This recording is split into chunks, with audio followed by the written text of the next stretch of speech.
Hey guys, and welcome to Pheas Software. Today I'm going to do an unboxing on this S&T AK74MN sportline, or STAEG112.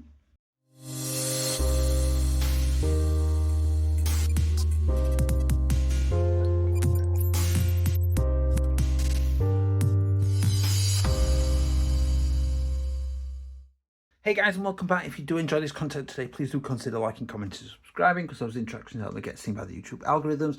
That helps the channel to grow. You want to support the channel a little bit more, the link down below in the description will take you to all of my socials, including my Discord. Please stop by and say hello. And if you want to support the channel at the highest level, then the join button will take you to YouTube channel memberships, 99p a month or equivalent in your country. Totally optional, really appreciated. Custom videos, giveaways, your own chat section in my Discord, and a bit more say in the channel.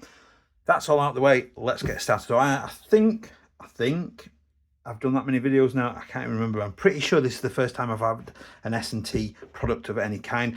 And this was a suggestion following was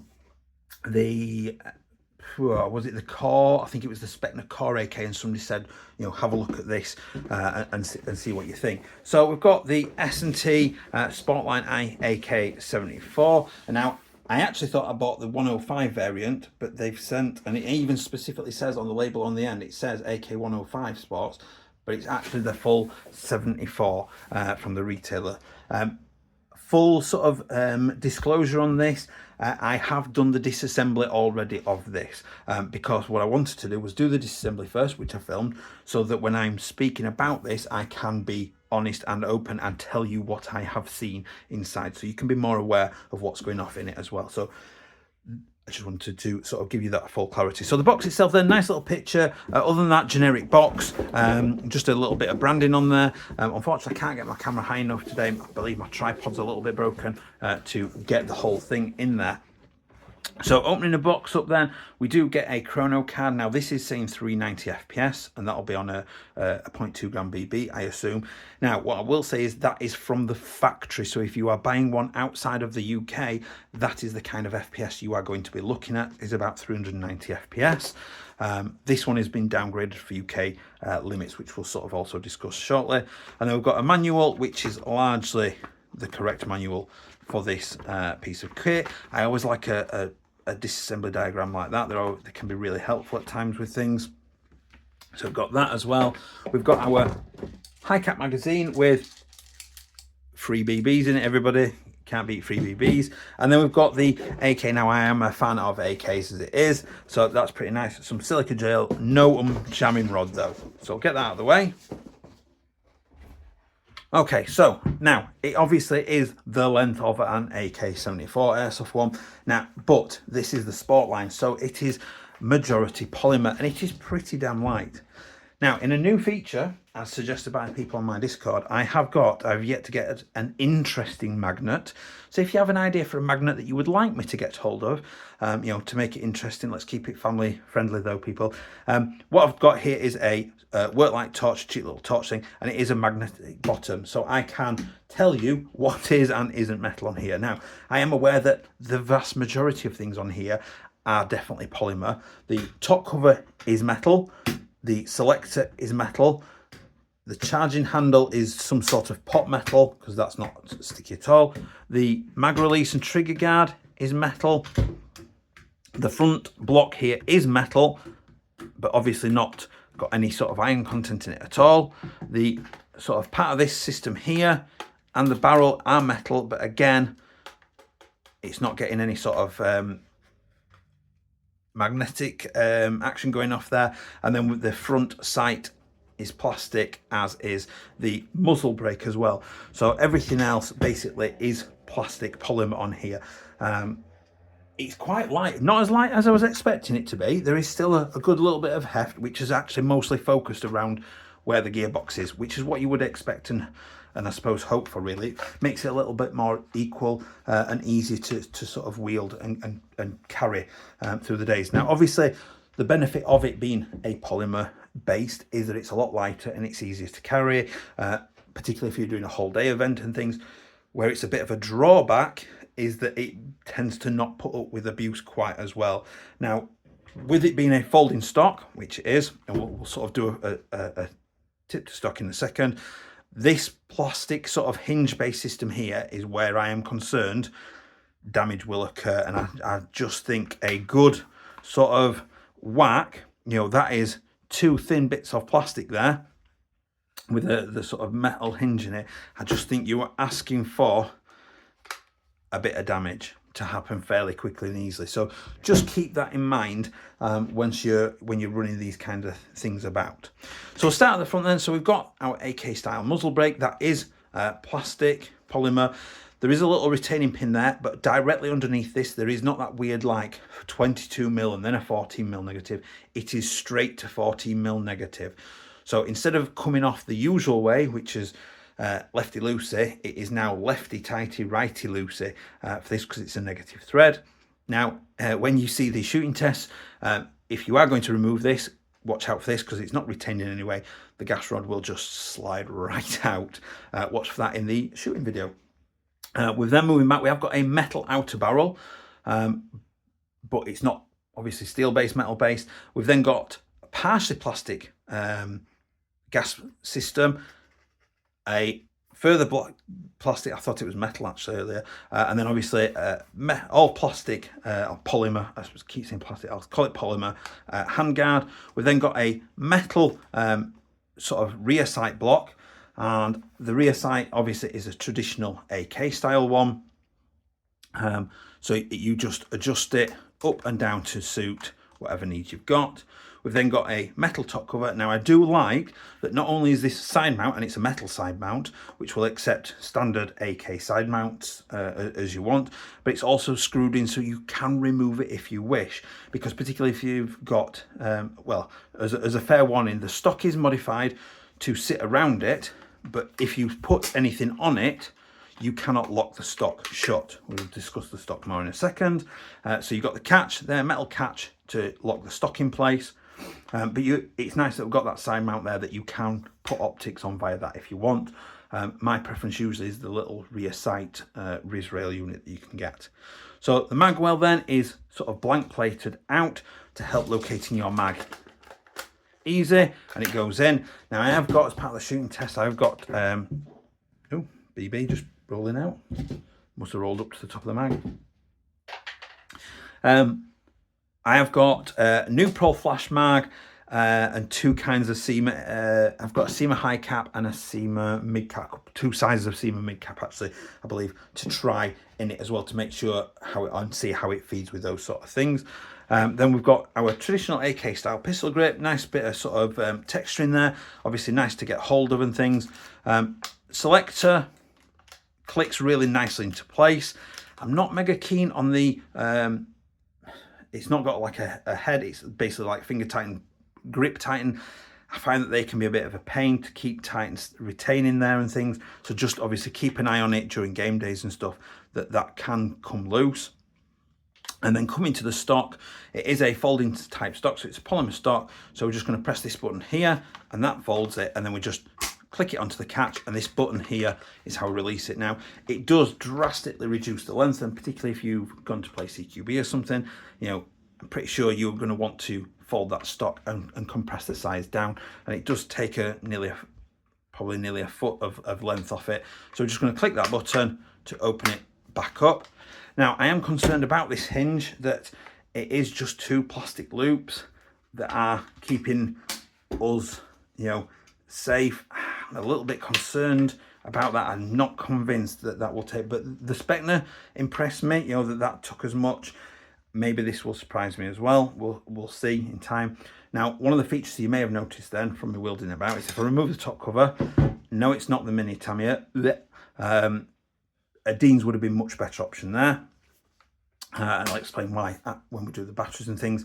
But you can fully get access to the spring and quick change spring system as simple as that. I folded the stock, I've removed the dust cover, and now I can just quarter turn, press in, quarter turn, and there is my spring guide and my spring. So you can literally quarter turn it back, make sure it comes back flush. There we go. Put the dust cover back on.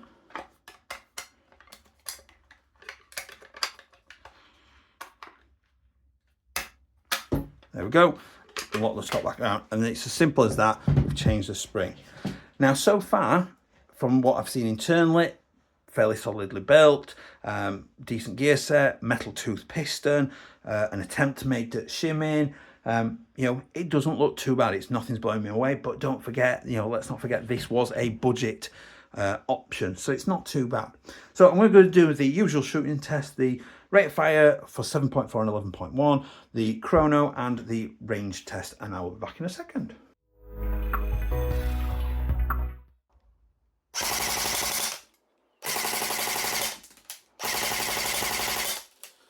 Just short of 12 rounds a second. Wow. Wow, just short of 20 rounds a second.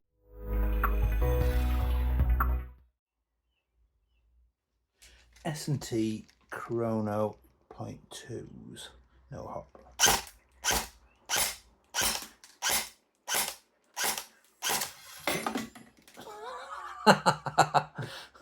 That's the gas rod just sliding out.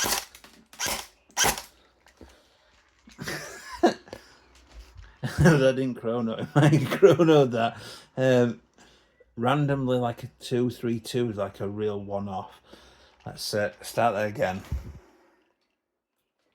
How bizarre! Alright, let's go back again.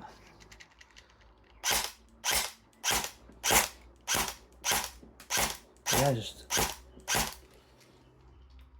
a one-off, just a slight change in sound as well when it did that low ball 228, but sort of averaging like the 324 FPS sort of range. To even with that one low ball, we're still looking at 314 FPS as the average.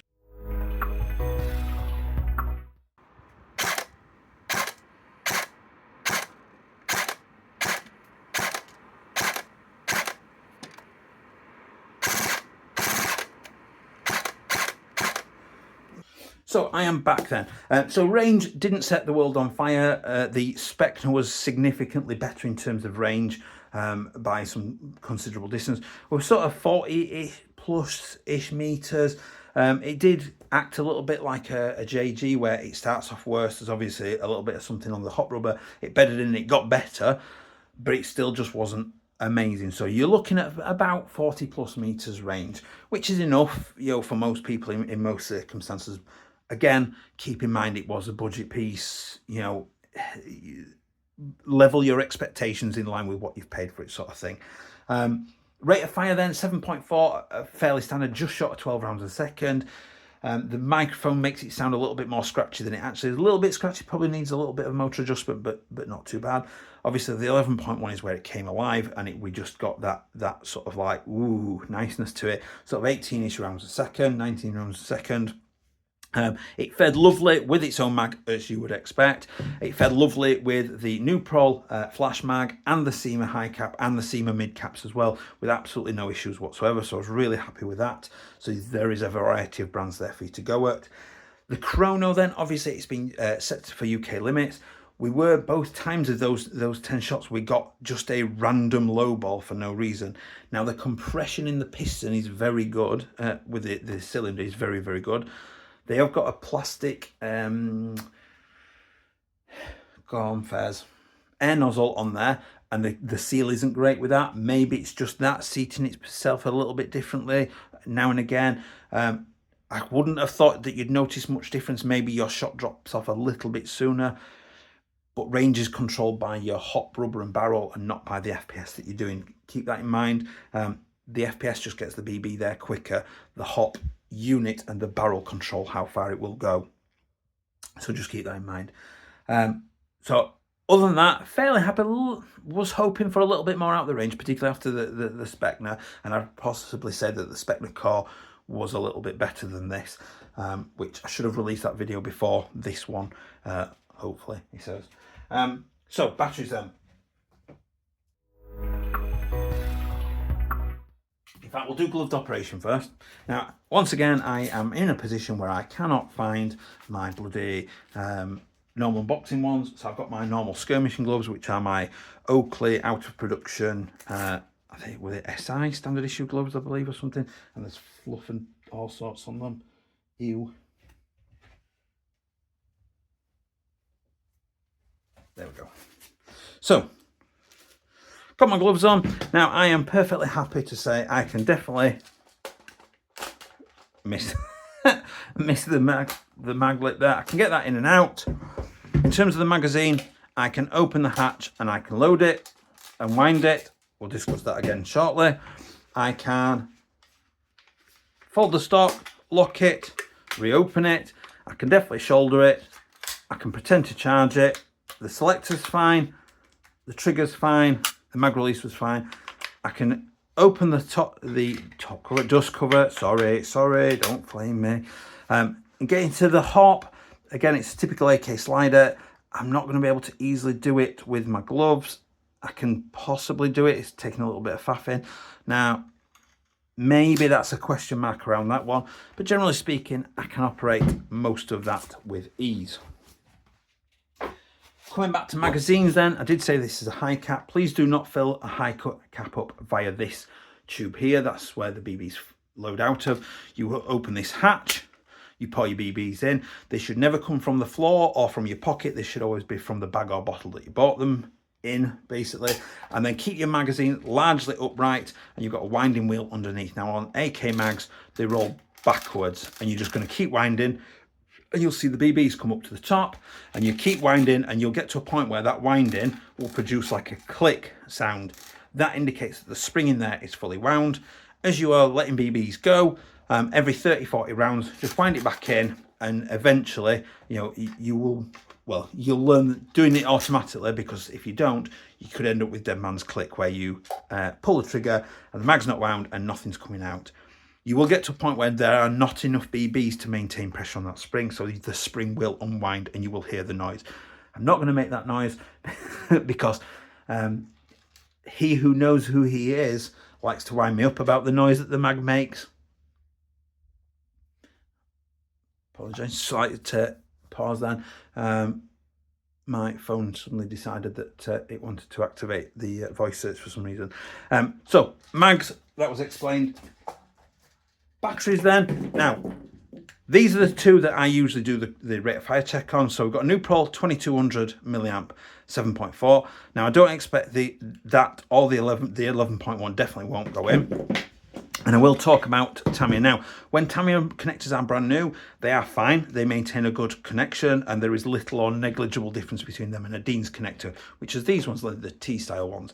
However, over time, these connectors in here, the two little metal tubes, they open up and wind off, and they make less and less connection. They add resistance to your battery connection. Over time, that is obviously putting more pressure on. You're getting less voltage delivered to your electrics in gearbox and things. Deans don't have that issue because it's not anywhere near as much of an issue, because they are two flat plates that just basically press against each other. So you maintain persistence even long term. And that's why I dislike Tamiyas. I prefer Deans. Now this battery won't go in double stacked. I could possibly feed it down there. At a push, I can get it in. I don't fancy my chances of getting the dust cover back on and the wiring in. So I would advise against that style of battery. What we should be looking at is, I've got a few different ones to try. So I've got a 7.4 volt 1200 long thin stick. Now that will go in perfectly, and it will sit in there. There is plenty of room for the wiring to lay down. Come back on camera. Obviously I can't connect those up, and the dust cover will go on absolutely fine. That's not an issue. I've then got the same style battery length, but this one's a 1200 milliamp 11.1 volt. This also will fit perfectly. It won't go as far down. I don't need it. Oh no, it goes a little bit further. I don't need it to go as far. There's still plenty of room here to house my wiring in, so I can connect that up. So that one definitely can fit. I've then got some shorter ones. So I've got a, what's that one? 7.4 volt 1450 Nuprol. That, oh, it does surprise, that has surprised me. That does go in as well, and I've got room for the wiring without any issues. I've then got an 1100 milliamp 11.1. That's a question mark and a half. Let's see if I can get that on. I cannot. Oh no, can I? No, that battery's too chunky under the dust cover to fit. And then I've got another, an 800 milliamp 11.1. That one's even chunkier than the 1100. So that one's not going to fit either. So the best two you're looking at are these 1200 long stick types, either the 7.4 or the 11.1.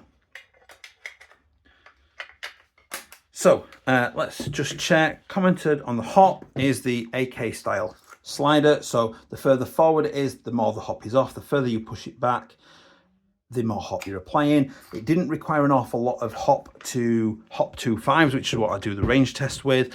And it is quite a firm push as well, which is quite nice.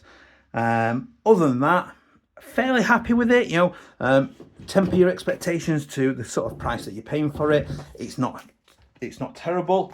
It's also not outstandingly amazing. That back hinge makes me question a little bit the long-term longevity of that hinge in general. That's obviously something to think about as well. But other than that, fairly decent, a fairly light starter package, all right performance out of the box. You know, wasn't blown away with it, wasn't disappointed in it either. So I hope that's been useful. I'll leave you the usual photos at the end. Please remember to like, comment and subscribe, and I will see you next time. Bye.